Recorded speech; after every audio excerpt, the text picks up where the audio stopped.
Fala, nação, chegando aqui com mais um vídeo no canal Rubro Negro.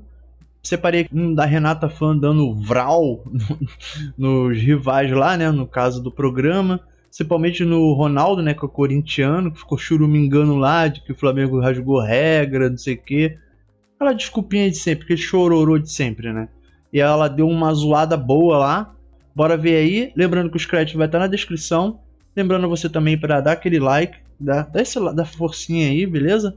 Custa nada, é só dar um cliquezinho ali e verifica se você está inscrito no canal, valeu? E vambora lá que aqui é sem enrolação. Vale a alegria de uma das maiores nações do planeta futebol. Agora, vamos relembrar um pouquinho essa trajetória do Mengão, o que aconteceu até a final com o Atlético Mineiro. Lembrando que o Flamengo entrou na competição na terceira fase, eliminando o Amazonas. Era um momento de crise, Tite muito contestado. Aí nas oitavas de final veio um peso diferente, porque o adversário era o Palmeiras e o Flamengo fez um ótimo jogo de ida e depois conseguiu segurar essa vantagem em São Paulo, eliminando o Verdão de Abel Ferreira. E a arbitragem também, hein? A arbitragem também, o gol do Flávio Lopes foi legal, eu não esqueço não. O gol foi legal.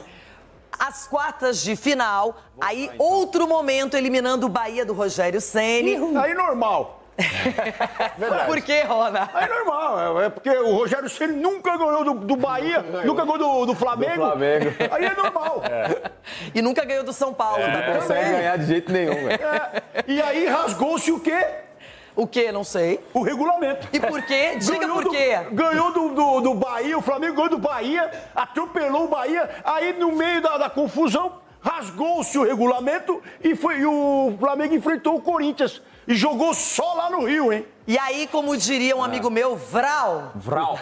Aí foi vral invertido. Foi vral encarpado invertido. Então, na semifinal, o Corinthians foi eliminado pelo Flamengo.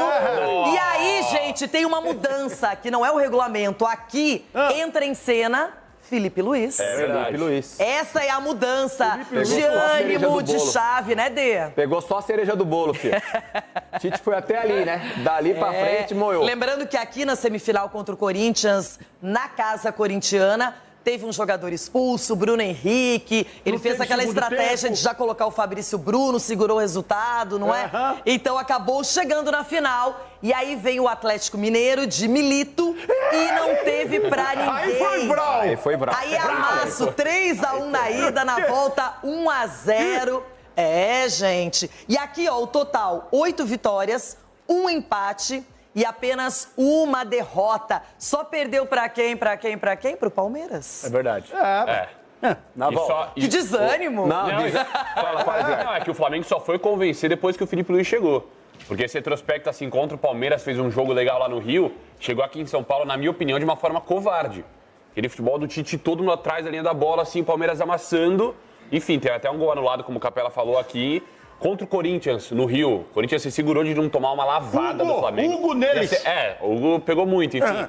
Aí teve contra o Corinthians aqui, também fez um bom jogo, o Flamengo mesmo com a menos, e na final contra o Galo foi um amasso pro choro do nosso gordinho de Minas. Mas ele falou sobre covardia, o Palmeiras também, no jogo de ida do Maracanã. Foi covarde em relação à postura. Mas jogo de ida... O Palmeiras não jogou absolutamente nada. Jogo de ida e jogo de volta é a mesma coisa. Você vai jogar lá e vai jogar cá. Eu queria começar até a falar do Tite, porque o cara vem com moral, de certa maneira, mesmo sem ganhar a Copa do Mundo, mas ficou 6 anos na seleção brasileira, é um cara que queria ir pro exterior. Vem a proposta do Flamengo, ele disse: não vou treinar nenhum clube em 2023. Ele rasgou o regulamento, como diz o Ronaldo Giovanelli, não quis o Corinthians e foi pro Flamengo, fez a reta final. Imaginava-se que com esse conhecimento, já entendendo o dia a dia do clube, ele fosse começar 2024 voando, fazendo, não só ganhou o estadual, ok, mas não ganhou o estadual brilhando, amassando, até ganhou com facilidade, mas não foi aquele jeito Flamengo de encantar seus torcedores. E olha só,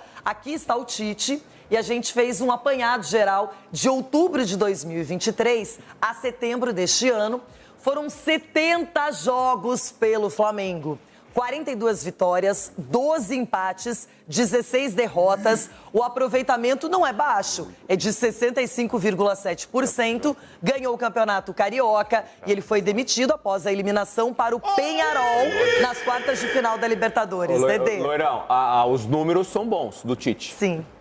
E aí confirma o que a gente sempre falou aqui do estilo de jogo que ele implementava dentro do Flamengo. Porque se você olhar para os números, até fazer aqui meio com uma comparação com o que fez o Dunga com a seleção brasileira. Você pegar os números do Dunga na seleção brasileira, são números excelentes. Só que o time não jogava, o Dunga tinha um jeito de ser diferente, com a imprensa, com todo mundo e tudo mais. O Tite fica muito provado com esses números que ele não agradou o torcedor e muito menos os jogadores. Porque com a característica que o Flamengo tem, que aí vem a mudança do Felipe Luiz. Felipe Luiz, quando ele chega, ele só fala pros caras, rapaziada, só vamos atacar, pai. Vamos marcação alta, é lá em cima, é sufocar os caras. O Tite já não. O Tite vamos fechar a casa, vamos fazer assim, vamos fazer assado. Isso foi irritando os jogadores, foi irritando a imprensa, foi irritando o torcedor principalmente, e começou a pedir a cabeça dele no cargo. Agora, o Tite, ele tinha tudo para fazer uma grande volta ao cotidiano do futebol e não fez. E muitos desses números que mostramos, vários jogos são do campeonato estadual, que tem uma facilidade maior, adversários menos expressivos. E segundo ele, falou que era top, né? O campeonato carioca. Que era o melhor do Brasil. Depois voltou atrás, que era top. Depois voltou atrás, né? Que não era bem assim, né? Bem lembrado, Dedê. Agora, o carioca é o mais difícil. É mesmo, ele falou isso. E deu uma declaração até, acho que pra fazer média com a torcida, aquela coisa toda. Agora, o que eu fico pensando é que definitivamente o que derrubou o Tite não foi a Copa do Brasil, e sim a Libertadores. O Diego Aguirre, com a sua estratégia, colocou o Tite no bolso. O Peñarol seguiu na competição, eliminava um time muito forte. Agora, o Flamengo, acho que o principal inimigo da temporada foram as lesões. Você perder... O Cebolinha era um titular absoluto do Tite, o Luiz Araújo conquistou essa condição, o Pedro até então fazia uma temporada mágica, demorou para alguém passar o Pedro na artilharia do Campeonato Brasileiro. Então, realmente, várias coisas aconteceram e acho que esse estilo de jogo, Rona, que o Tite tem, que ele cultua no Flamengo, nunca caiu bem. Mas o Tite, assim, falando no futebolês, ele foi olho grande. No futebolês. Ele foi olho grande. Olho grande? Porque ele falou que não ia trabalhar.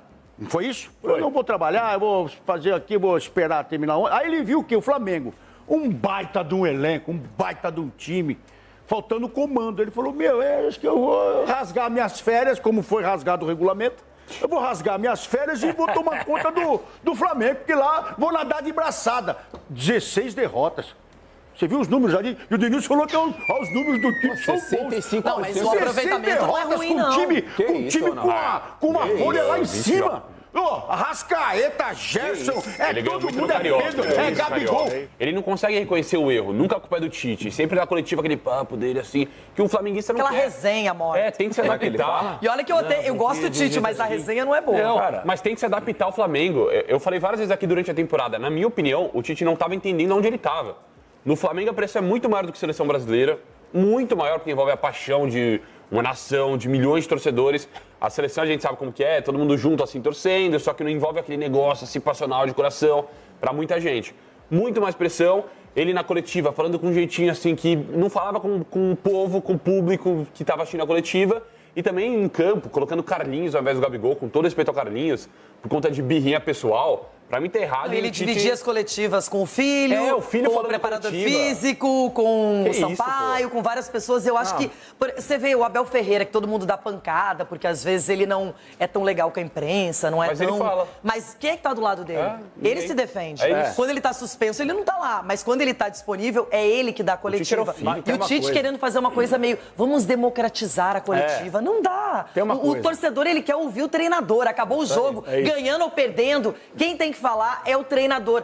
Quero levar mais alguém? Leva um atleta. Leva alguém que foi protagonista, alguém que cometeu um erro, enfim. Mas não, ele levava pessoas que ninguém queria ouvir. O Kleber Xavier. E eu não sei onde ele aprendeu isso. Na seleção brasileira. Não, assim, porque se você pegar no mundo, se pegar o futebol europeu que a gente elogia tanto assim, olha as coletivas lá também.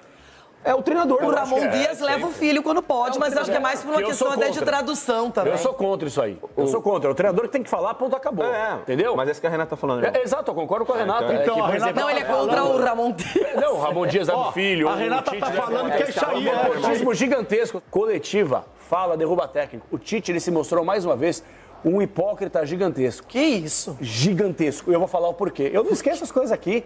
O Tite, quando treinava o Corinthians, tá? Antes de ir para a seleção, o que ele reclamava? Reclamava do Marco Paul Del Nero, reclamava do calendário, reclamava quando os jogadores do Corinthians, aquela fase espetacular 2015, jogadores eram convocados e não tinha pausa para a data FIFA. Quando ele assumiu a seleção brasileira, ficou 6 anos lá, o que ele fez? Exatamente aquilo que ele reclamava antes. E aí, quando ele assumiu o Flamengo, ele começou a bater nos caras que tiravam jogadores do Flamengo, no caso o Fernando Diniz e Dorival. Isso é uma incoerência gigantesca. Então, assim, muito disso passa pela forma com que ele lida dentro e fora de campo, com as ideias dele. Então, isso aí repercute mal com a imprensa, como eu tô lembrando aqui, repercute mal com a torcida, porque, querendo ou não, a gente se pauta muito do termômetro de rede social e as pessoas não têm memória curta, não, gente. Agora, nessa questão de treinador, eu tenho uma experiência pessoal, eu posso falar pra vocês que realmente até hoje ela me traz uma vergonha profunda quando o Inter caiu e ele trouxe o Lisca doido nos últimos 3 jogos. O Lisca tinha 3 jogos para não cair. O Felipe Luiz teve 4 jogos. Ele foi conquistando isso para ganhar uma Copa do Brasil. E por que não é mérito? Ganhar do Corinthians 2 vezes, ganhar do Galo 2 vezes. Não é, ele não ganhou 2 vezes do Corinthians, empatou, mas passou. No apito. Eliminou, então. O Rossi fazendo cera. Ok, você tem razão. Vamos trocar os termos. Eliminou o Corinthians e eliminou o Galo, não é? Então o Felipe Luiz... O elenco do Flamengo já foi mais recheado, mais cheio durante a temporada. O Felipe chega com vários desfalques, sem o Pedro, que era o principal jogador. O Gerson já vinha pegando esse protagonismo, já virou o grande nome do Flamengo em 2024. Mas eu acho que ele tem mérito sim, porque se o Flamengo termina sem essa Copa do Brasil, era uma crise tremenda, com tudo, com processo eleitoral, um monte de coisa. E ele conseguiu, ele chega sem experiência no profissional, porque ele vem do Sub-17, do Sub-20, e conquista uma Copa do Brasil em 4 jogos. Muitos não conquistam, o Milito chegou e não conquistou. Com uma mudança de comportamento, não é que ele deu sequência... Porque a gente ouve muito, a gente vê muito isso, né? O treinador assume o comando e aí você vê a sequência de jogos, sei lá, 3, 4, 5 jogos, o time jogando igual. Ah, eu não vou mudar, porque eu só vou ver como é que tá aqui, conhecer um pouquinho mais os jogadores, entender como é que os caras gostam de jogar e tudo mais. O mérito do Felipe Luiz, além do conhecimento, que todos esses jogadores que estavam no Flamengo, ou a maioria deles, jogou com o Felipe Luiz. Então ele conhecia. O caso do Gabigol, por exemplo, é um negócio assim... estrondoso. O Gabigol ele colocou porque o Pedro machucou. Não, tudo bem, mas ele quando ele assume a diretoria, você vai lembrar. Quando surge o nome do Felipe Luiz... Vocês dois estão falando bem do Felipe Mourinho aí. Quando a diretoria... No jogo complicadíssimo da vida dele, ele só mexeu... Ele tirou, na expulsão, ele tirou o atacante e colocou o defensor. Por quê? Porque ele precisava do empate. Ele conseguiu no regulamento. Agora ele colocou o Gabigol. O Pedro machucou, gente. Ele fez o resultado lá. Ele colocou o centroavante, velho. Mas qual que é o campeonato? O Sgarbi acabou de falar da crítica do Tite. Ele colocava o Carlinhos. O Pedro também machucou e ele colocou quem? O Carlinhos. Aí era uma coisa pessoal, como disse o Gabigol. O Gabigol falou pra todo mundo que o treinador foi chato comigo. Você quer diminuir não, ele falou que o treinador não teve respeito. Ele deu sorte, irmão. Que sorte, Ronaldo. Ele deu sorte de estar ali. Nada. Porque quando derrubaram o Tite, foi na rasgada do regulamento. Aí pra se mudar o foco, colocaram o menino e empurraram. Vai lá que você vai ser campeão. Mas quando a diretoria... O mordedor de virilha falou, vai lá. Quando a diretoria anuncia o Felipe Luiz, todo mundo achou que seria o interino. Todo mundo achou que ia ser interino. Eu achei que ia ser interino. Aí quando vem então você é juvenil. Você achou que ia ser... Porque ele colocou o menino... Quem colocou o menino na categoria de base foi o mordedor de virilha. Colocou ele lá, falou, vai na base, ganha o título, vai acontecer Mas, Ronaldo, às vezes eu acho que a gente tem que ser coerente. Ele teve a chance, ele abraçou a chance e conseguiu o objetivo. Não, mas beleza, aí parabéns pra ele. Ok, né? Parabéns pra ele. Parabéns pra ele. Mas agora, ele foi colocado lá com esse intuito de subir. Na hora que dá uma rasgada com o Tite, contrato longo. Não sei eu puxo você, irmão. Não sei não. Que não é sei isso? Se o plano se o plano da diretoria seria tão rápido Vocês acham assim, que o Felipe Luiz aceitaria ser interino? Acho que sim. Olha lá. Não. Tem certeza que não. Não, porque ele tava lá bem no Sub-20, verdade, tava bem. E às vezes ali dentro você espera uma oportunidade mais calma. Ele pegou uma tempestade, eu acho que sim, Loirão. Até Eu também por acho. ter Eu não. eu acho que sim, até por ter a experiência. Isso. Então, quando aí vem o raciocínio que eu falei, ele assume como interino, a minha ideia era essa, e aí quando vem o Marcos Braz na coletiva, fala assim, não, o Felipe Luiz vai ser nosso treinador. Tá Até efetivado, nosso treinador. 2025, final do ano. Aí eu falei, opa, rapaz, que coragem da diretoria efetivar o cara que não tem nenhuma... Já se mostrou pronto. Exato. Mas já se mostrou pronto. Então, assim, isso mostra também o conhecimento do Felipe Luiz internamente lá com o Flamengo. Agora, eu acho que, pensando depois de tudo que passou, já conhecemos bem os passos do Flamengo nesse título da Copa do Brasil, talvez... Bom, galera, esse aí foi o vídeo no canal, né? Trouxe aí pra descontrair um pouco. Ela deu uma zoada no Ronaldo, né? Corintiano. Meteu o vral nele, né? No Corinthians. O Flamengo meteu o vral nele. Eles deram uma boa gastada aí, umas boas gargalhadas, né? Ela lembrou bem a campanha do Flamengo aí na Copa do Brasil, né? Foi atropelando todo mundo. Lembrou do Felipe Luiz também. Que quando ele assumiu, o time melhorou mesmo. E é isso, entendeu? Se você gostou do vídeo, deixa esse like aí, vai me ajudar muito aqui, o vídeo a ganhar relevância. E não custa nada, é só um cliquezinho. Verifica se você está inscrito no canal, tá? Se não tiver, se inscreve aí para fazer parte aqui da nossa comunidade. Valeu? E eu vou nessa. O crédito vai estar na descrição. Um grande abraço a todos. Valeu, falou e fui.